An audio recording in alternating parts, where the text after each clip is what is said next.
감추인 보화의 의미라고 하는 제목으로 하나님의 말씀을 선포하겠습니다. 과거 시기에 그러면은 스위스가 생각날 만큼 스위스의 시계 산업은 성황을 이루었습니다. 그러다가 1960년대 말 한 발명가에 의해서 디지털 시계가 디자인되었습니다.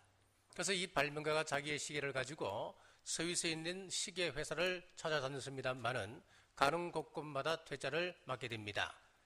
자, 그리하여서 이 시계를 일본으로 가지고 갔고 일본의 세이코 회사가 그것을 받아들였습니다. 결과 지금 이 세계에는 이 디지털 시계가 90% 이상을 점령하게 되었습니다. 보물을 잃어버린 스위스의 시계업계는 그때부터 사형길을 걷게 되었습니다. 자, 우리 사람은 그가 무엇을 보물이라고 생각하는 여기에 따라서 그 인생의 값어치가 달라지게 됩니다. 사랑하는 남부가족 여러분, 여러분들은 과연 무엇을 보물로 생각하고 살아가십니까? 본문의 배경은 이렇습니다. 당시 유대 땅에 보화에 대한 보관 방법이 좀 특이했습니다.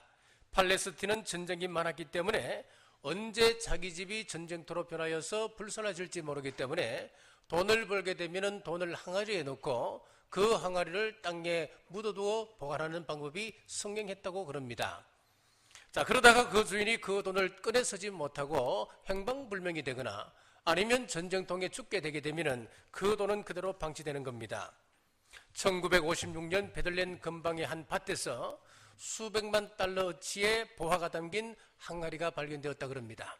그리고 지금 또 이스라엘에는 그 항아리를 찾아 나서는 사람들이, 그것을 업으로 삼는 사람들이 굉장히 많다고 그럽니다. 우리나라에서도 이북에서 내려온 수많은 피난민들 중에는 조만간 고향으로 돌아갈 수 있다고 하는 기대를 가지고 이람으로 피난 올 때에 재물을 땅에 묻어두고 온 사람이 굉장히 많다고 그럽니다. 아마 통일이 되면 그 보물만 찾아다니는 사람이 나올 수도 있겠다는 생각이 듭니다. 자, 오늘 본문에 땅을 빌려서 농사를 짓는 농부가 있었습니다.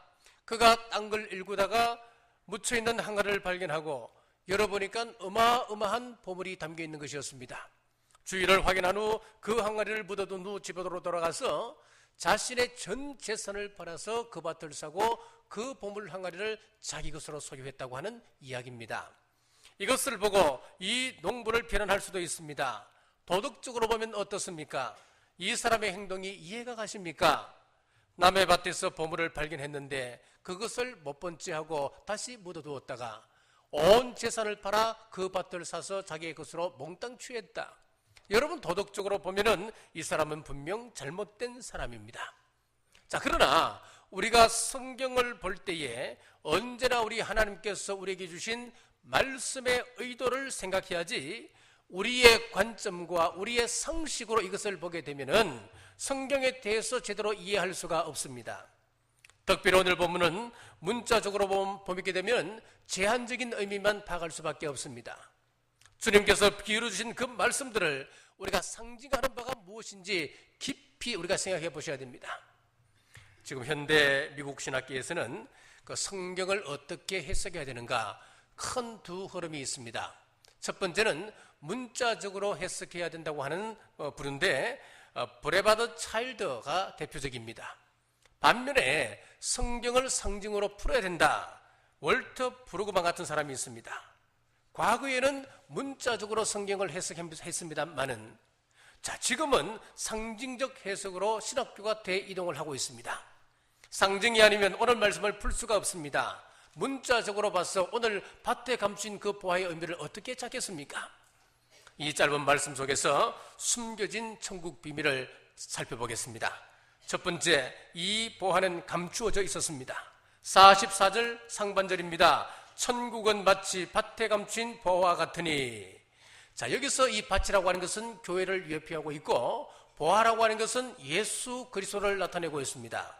따라서 밭에 감추어 두었다고 하는 것은 교회 안에 그리스도의 진리를 감추어 두었다, 그 말씀입니다. 우리가 예수 그리스도의 진리를 발견했다면 우리의 모든 것을 포기해서라도 그것을 사야 됩니다. 왜냐하면 예수 그리스도의 진리는 이 우주적인 진리요, 우리를 구원하시는 유일한 구원의 진리이기 때문에 그렇습니다. 그런데 그것을 교회 속에 숨겨두었습니다. 그래서 교회가 귀중한 겁니다. 우리 남북이를 통하여서 감추어진 예수 그리스도의 진리를 발견하는 여러분 되시길 주의 이름으로 축복합니다. 세상 사람들은 이 부활을 눈으로 보이는 이 세상에서 찾으려 합니다. 그러나 아무리 찾아도 찾을 수가 없습니다. 오죽했으면 이 세상의 모든 영광을 누렸던 솔로몬이 전도서 5장 10절에서 은을 사랑하는 자는 은으로 만족하지 못하고 풍요를 사랑하는 자는 소득으로 만족하지 아니하나니 이것도 헛되도다. 이 세상의 모든 부활을 다 가져보았지만은 그것으로 만족함이 없었다라고 고백했겠습니까? 하지만 세상 사람들은 보화가 이 땅에 있는 줄 압니다. 내 손등에 있는 줄 알고 찾아다닙니다. 여러분 왜 그럴까요? 보화는 감추어져 있기 때문에 보지를 못합니다. 신문을 아무리 들여다봐도 발견할 수 없습니다. 방송을 통해서도 발견할 수 없습니다. 도서관에서 찾을 수 있겠습니까? 연구실에서 연구한다고 하나님의 진리를 발견할 수 있겠습니까? 우리 예수 그리스도는 감추인 보배입니다. 골로새서 1장 26절에서 27절에 보니까 이 비밀은 만세와 만대로부터 오므로 감추었던 것인데 이제는 그의 성도들에게 나타났고 하나님이 그들로 하여금 이 비밀의 영광이 이방인 가운데 어떻게 풍성한 것을 알게 하심이라. 이 비밀은 너희 안에 계신 그리스도니 곧 영광의 소망이니라. 이 비밀은 만세와 만대로부터 감추어져 있었다, 그렇게 말씀합니다. 골로새서 2장 2절에서 3절입니다. 하나님의 비밀인 그리스도를 깨닫게 하려 함이라.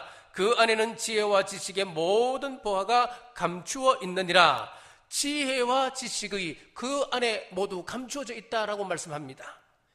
요한복음 1장 5절에 보니까 빛이 어둠에 비추되 어둠이 깨닫지 못하였더라라고 했습니다. 왜 사람들이 빛 대신 예수님을 알아보지 못했을까요? 감추인 보배였기 때문에 그렇습니다. 우리 예수님께서는 마국간에 초라하게 태어나셨습니다. 그리고 천빈들이 거주하는 나사렛에서 생활하셨습니다. 30년 동안 초야에 묻혀 계셨습니다. 왜 그랬을까요? 그것은 교만한 사람들에게 감추시려고 그런 모습으로 계셨습니다. 사두개인과 바리새인들 그리고 종교인들을 보십시오. 얼마나 교만했습니까? 주님을 알아보지 못했습니다. 성경은 믿음은 아무나의 것이 아니라고 말씀합니다. 우리가 믿는다고 하는 것이 보통 사건이 아닙니다. 우리 성령님께서 우리 마음을 감동시켜 주셔서 믿도록 해주셔야 우리가 믿음을 가질 수 있다고 성경은 분명히 말씀합니다. 오직 성령님께서 우리에게 역사하셔야 됩니다. 중세 암흑시대는 신앙적으로 캄캄했습니다. 중세 교회는 교회 복음과 무관한 종교 행위들이 굉장히 많았습니다. 행위로 구원을 받는다 그랬습니다. 연옥설이 있었습니다. 조상이 천국에 가기 위해서는 먼저 연옥에 가게 되는데 후손들이 이 땅에서 헌금을 많이 하면 동전이 헌금함에 떨어지는 순간 연옥에서 지옥으로 한 단계 한 단계 더 나아갈 수 있다. 이상한 교리를 퍼뜨렸습니다. 정치와 종교가 하나 되면서 물질로 타락하고 성인을 숭배하고 성물들을 숭배했습니다. 이런 것들이 복음의 진리와 무슨 연관이 있단 말입니까? 이런 것들이 예수 그리스도의 보화를 찾는데 우리의 눈을 가리게 되었습니다. 그러나 예수님 앞에 가는 것은 돈으로 가는 것이 아닙니다. 행위로 가는 것이 아닙니다. 예수님을 붙들어야 천국 간다고 하는 것을 오늘 비유의 말씀에서 예언적으로 우리에게 밝히 보여주고 있습니다. 사랑하는 여러분, 감추인 보화인 우리 예수님 꼭 붙잡고 천국 가시는 여러분 되시길 주의 이름으로 축복합니다. 두 번째는 보화는 찾아야 됩니다. 44절 중반절에 보십시오. 사람이 이를 발견한 후라고 했습니다.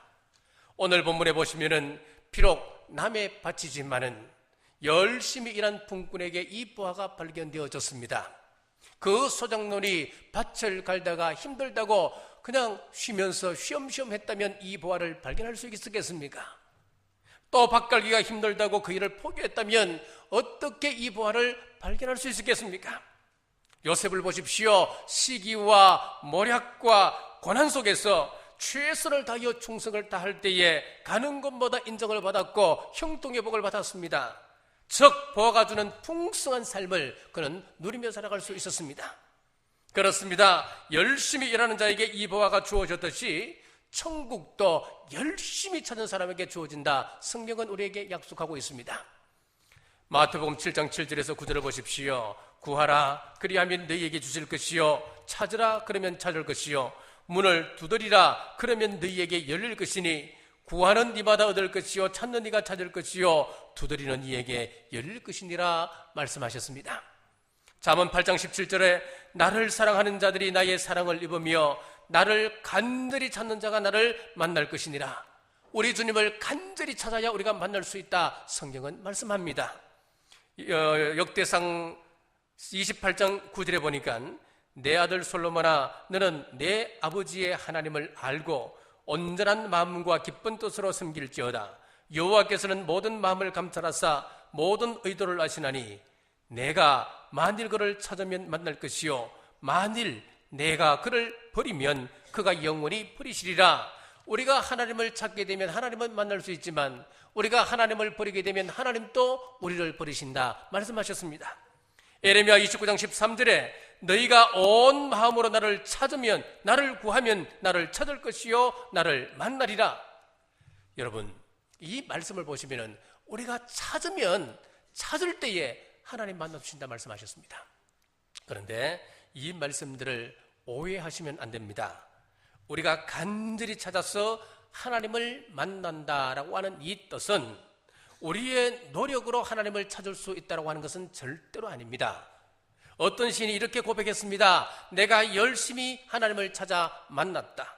그러나 하나님을 찾아 만나고 보니까 내가 하나님을 찾은 것이 아니고 하나님께서 나를 찾아 만나 주셨다라고 했습니다. 그렇습니다. 하나님께서 은혜로 우리에게 하나님 나라를 허락해 주시지만은 그 하나님 나라를 받아들이는 우리의 선택 또한 중요한 것임을 우리에게 거듭 말씀하고 있습니다. 어거스틴 같은 사람은 섭리 속에서 하나님 나라를 만나기까지 얼마나 고생했는지 모릅니다.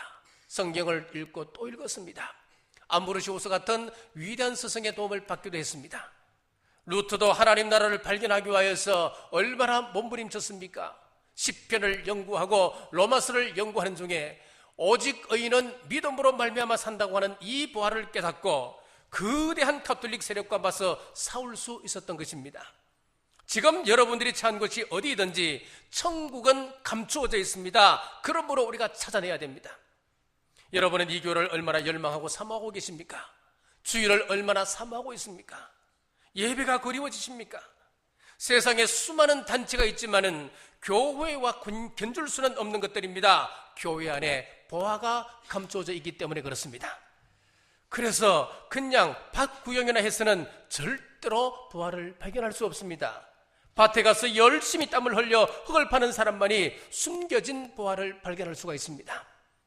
사랑하는 여러분, 주님의 몸된 교회 안에서 절대로 구경꾼처럼 되지 마시고 땀 흘려 충성하며 말씀 속에서 예수 그리스도의 부활을 발견하시는 여러분 되시길 주님의 이름으로 축복합니다.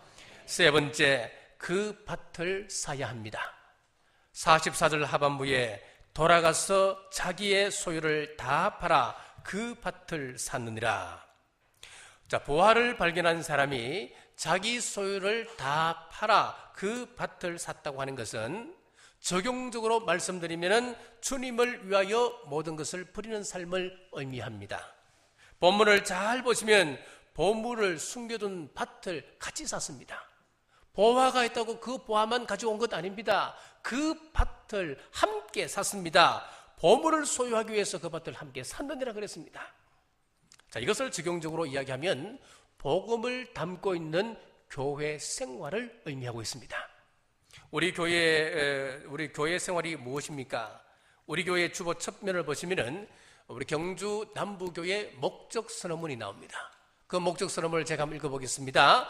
우리는 하나님을 사랑하고 이웃을 사랑하고 불신자들을 제자 삼고 세례를 베풀며 성도를 양육한다.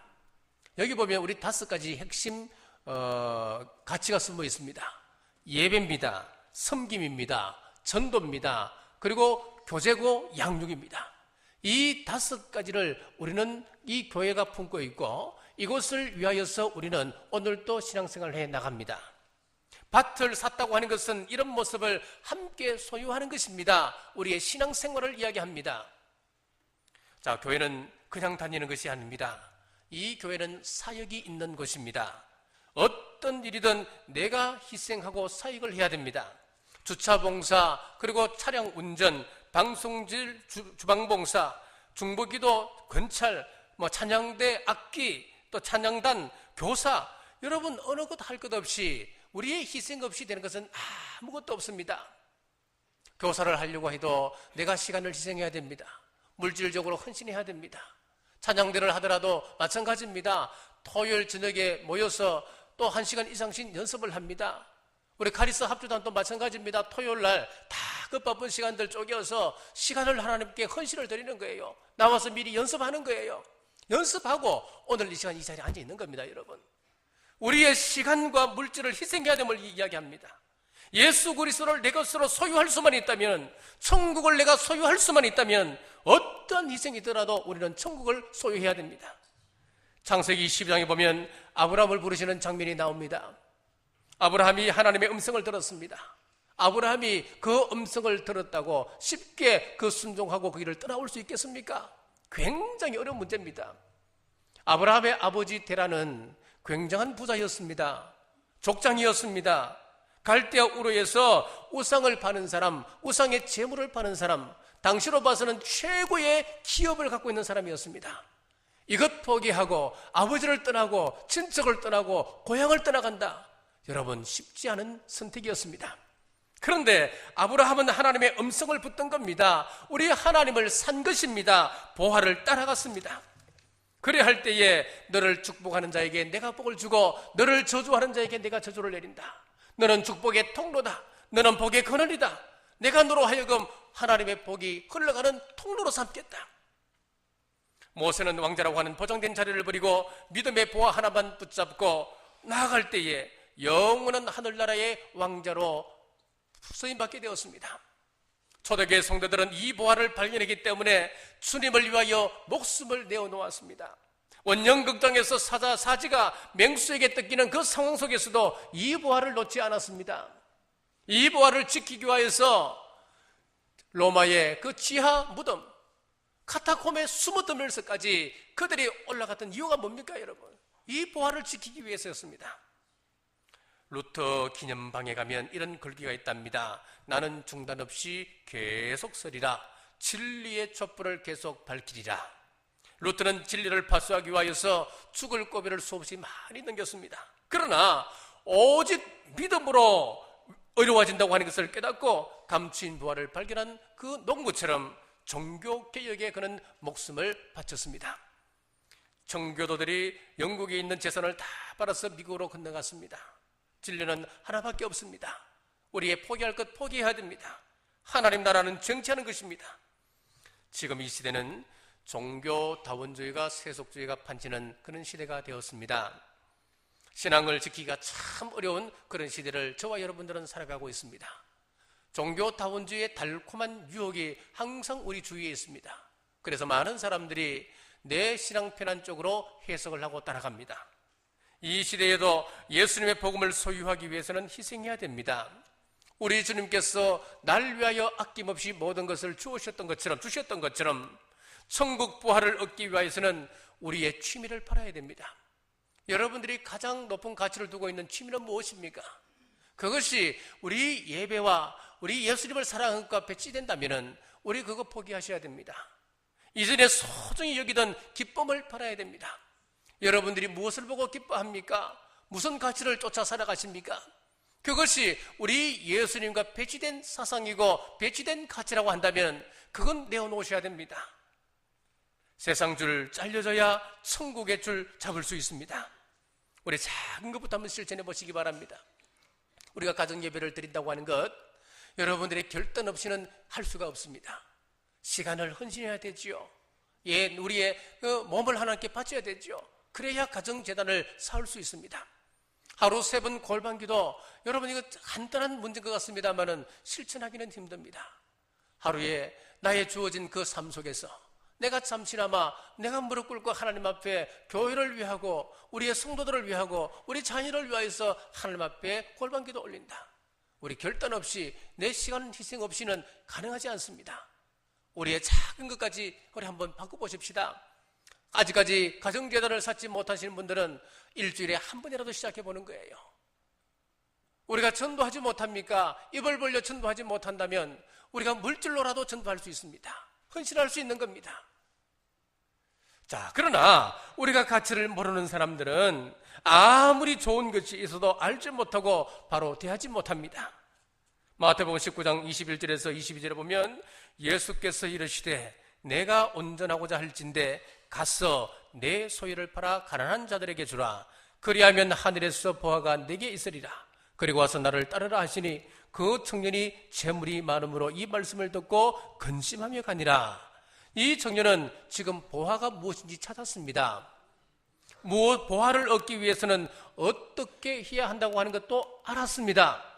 이미 획득한 것을 포기하지 못함으로 인하여서 가장 중요한 가장 가치 있는 것을 놓쳐버리는 우를 범하고 말았습니다.